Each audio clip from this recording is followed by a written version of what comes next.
Бу кыздыру мевсымынды газ фиятлары башка артмайжақ боқта. Украина баш назиры Володимир Гройсман білдірді. Оның сөзлеріне көре газ магазинлерінде еттірлі қадар газ бар. Яғни қыздыру мевсымыны ақшамасыз темен етежек. 16 миллиард кубометр газ едігі бар. Қайдетмелі ке бұ 9 ай ішінде 24,5 миллион тонн көмір шығарылды.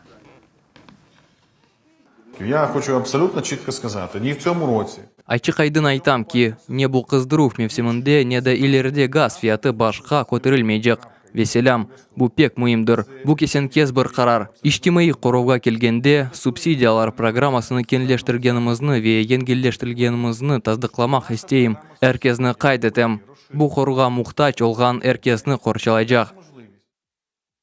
Эвел октябрьнын 19-ында үкімет 2018 сенесі ноябрьнын 1-ден башлап әлі үшін газ фиятының 23%-ге көтермек қарар алған еді. Гройсманның сөзлеріне көре мемлекетлер ара пара фондының талабы 60% еді. Бұ адымлар мечбури олғаныны да қайдетті. Чүнки 2005 сенесінден башлап 2013 сенесіне қадар Украинаның 50 миллиард доллар мегдарында тыш боржылары топланылды. Ве оларны қапатмақ үшін тек бір елда 5 миллиард доллар керек.